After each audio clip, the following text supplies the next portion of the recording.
La régulation du système de complément, donc elle se fait par des protéines solubles, qui sont le C1 inhibiteur, le C4 binding protein, le facteur I, le facteur H, les carboxypeptidase N, protéine S et cholestérine.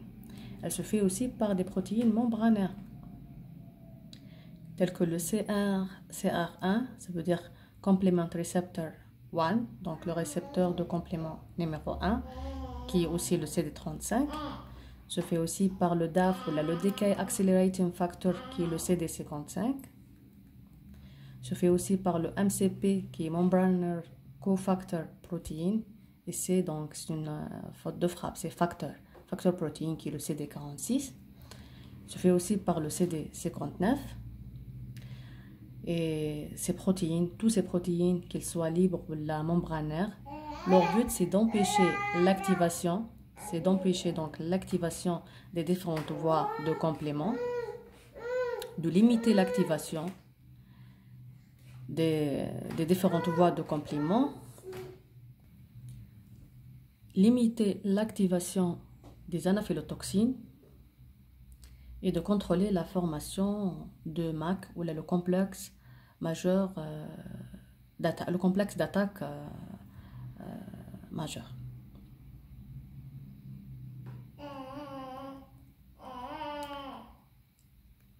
Donc, ce schéma montre donc l'action des différents récepteurs et des différentes molécules, voilà, qu'ils soient libres, les régulateurs, qu'ils soient donc des molécules libres ou là, des récepteurs membranaires. Donc, parmi les rôles, c'est le fait de permettre la dissociation de composants C1. Ça, c'est le rôle qu'a le C1 inhibiteur. Donc, le C1 inhibiteur, il permet la dissociation des différentes parties de composants C1.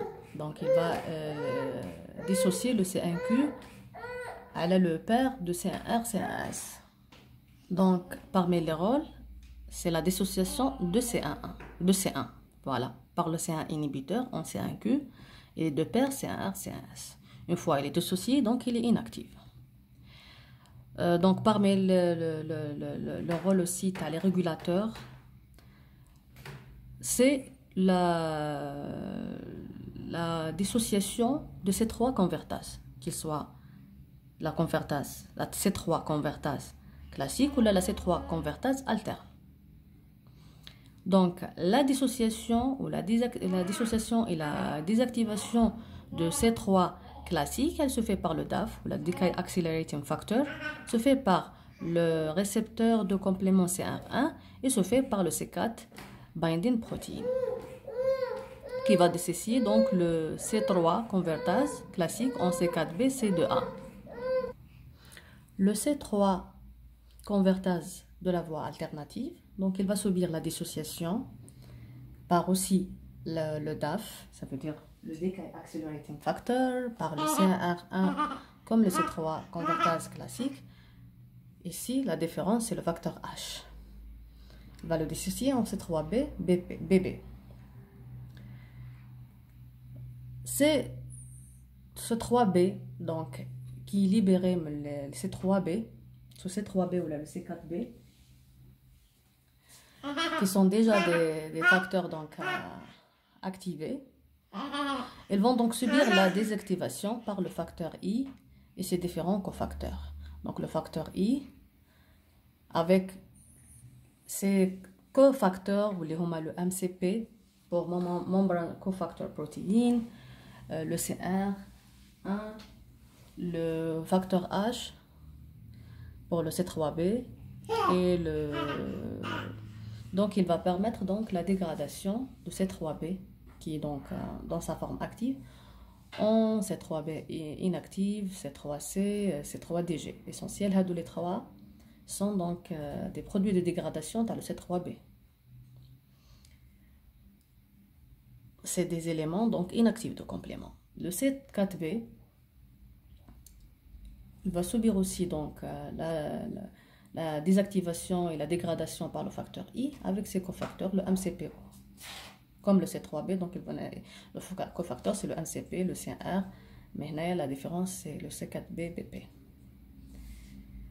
il va subir la dégradation en C4C et C4D. Permet donc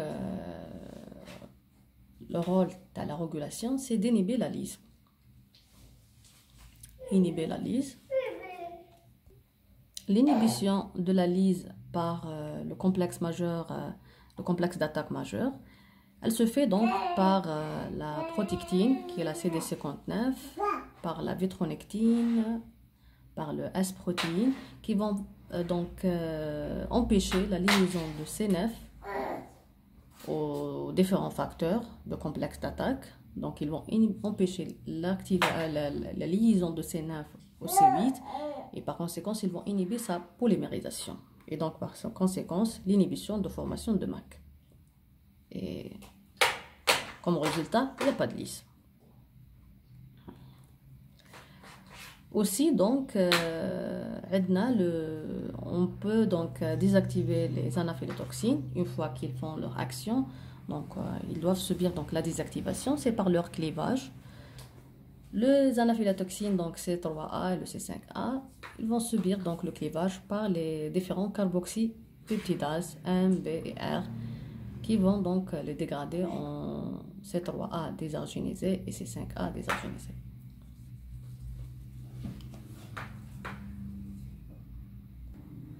Les récepteurs de complément, donc on a 4 types de récepteurs. Le C1R, donc c'est un récepteur qui interagit avec le C3b et le C4b. Il est retrouvé sur les globules rouges, les lymphocytes B, certaines sous-populations de lymphocytes T, les polynucléaires neutrophiles, monocytes, macrophages et les cellules dendritiques ainsi que les globules rouges. Il a donc des effets biologiques qui sont au nombre de 4. Donc, il inhibe l'activation de compléments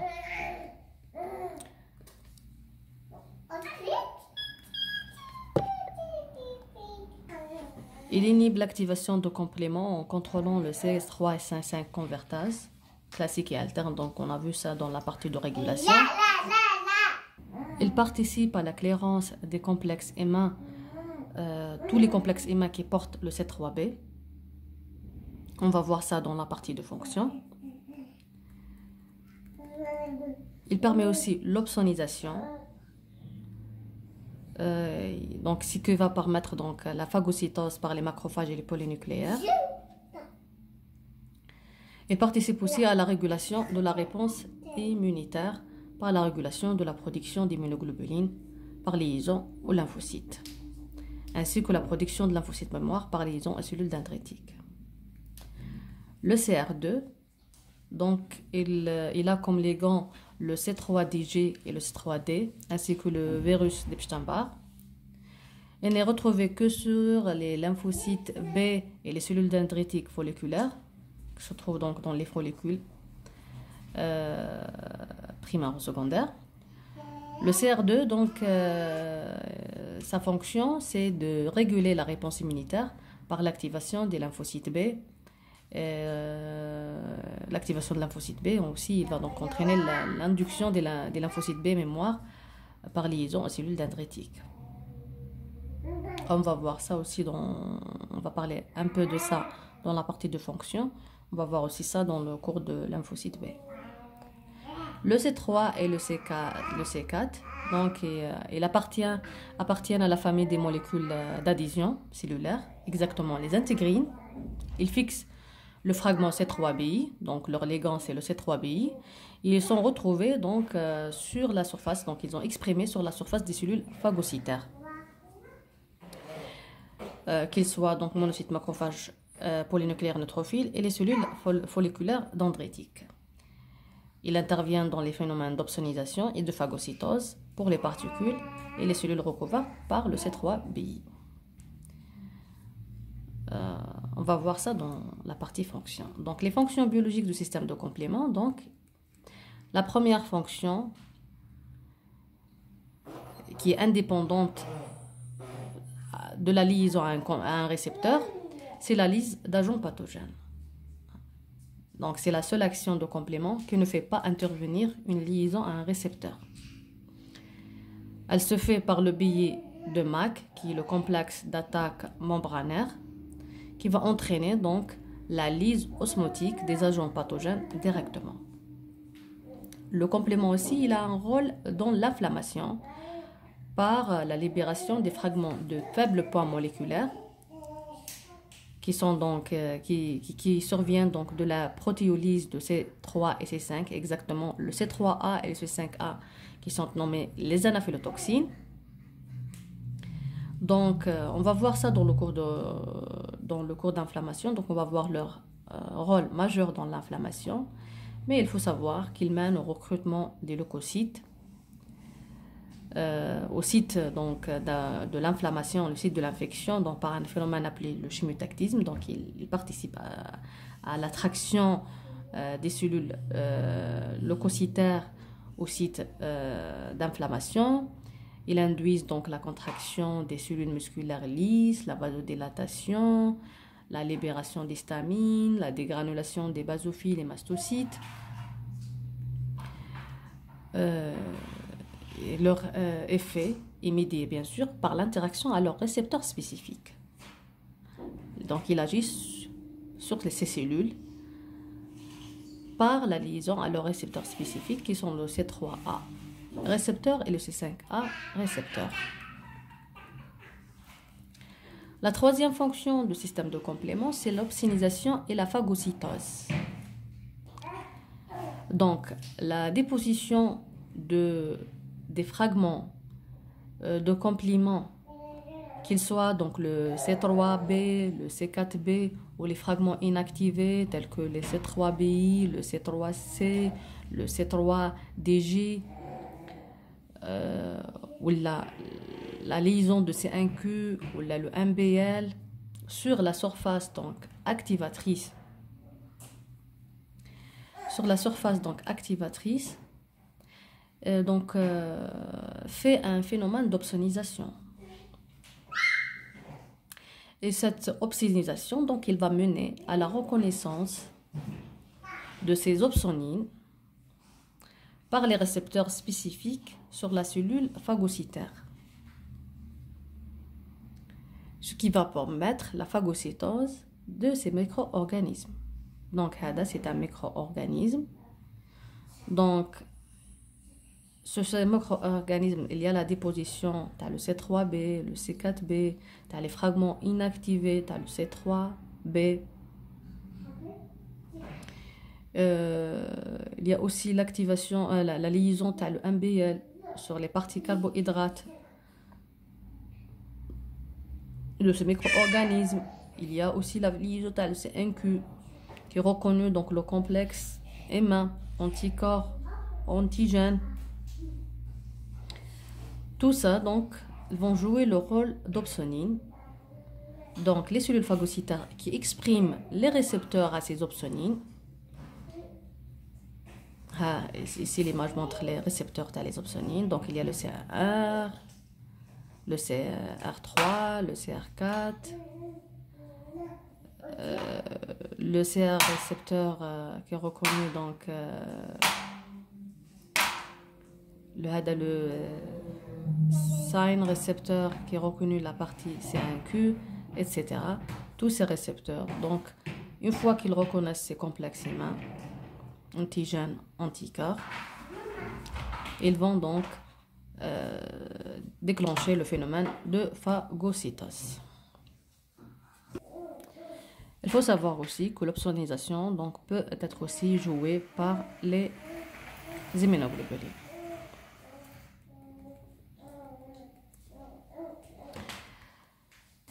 Le système de complément aussi participe à l'élimination des complexes humains et des corps apoptotiques.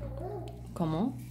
Donc il faut savoir que les complexes humains solubles, ça c'est un exemple de complexe humain soluble, donc on a des antigènes sur lesquels se lient des immunoglobulines. Donc sur ces complexes humains donc, se déposent donc les fragments C3b de complément. Ces fragments de C3b de complément vont être reconnus par le récepteur CR1 qui se trouvent sur les érythrocytes. Donc les érythrocytes, par le biais de leur récepteur CR1, vont lier ces complexes EMA sur lesquels est déposé le C3b. Ces érythrocytes vont donc entraîner la livraison de ces complexes EMA jusqu'au foie et la rate, où se trouvent les phagocytes, les cellules phagocytaires qui vont entraîner donc la phagocytose et la dégradation de ces complexes EMA circulants. La cinquième fonction, donc, c'est leur rôle dans la réponse immunitaire spécifique. Il faut savoir donc qu'un antigène qui porte les fragments issus de C3 tels que le C3d va engendrer donc un développement d'anticorps spécifiques énormément plus élevé qu'en leur absence. Donc les cellules B vont fixer directement donc l'antigène par le biais de leur BCR, qui est l'immunoglobuline membranaire, qui va connaître donc spécifiquement l'antigène, alors que le récepteur CR2, qui est le CD21, va reconnaître donc le fragment C3d de complément qui est attaché à l'antigène. Donc cette double liaison va entraîner donc le déclenchement de la maturation des lymphocytes B avec donc la production d'anticorps spécifiques plus élevés qu'en leur absence. Ça veut dire pas que s'il y a l'absence de 3D, il n'y aura pas l'activation. Donc la cellule B peut être activée par l'antigène tout seul sans le complément. Mais s'il y a aussi donc l'attachement à le complément, ça va activer en plus les lymphocytes B, ça va engendrer donc la production d'anticorps spécifiques de façon plus élevée qu'en leur absence.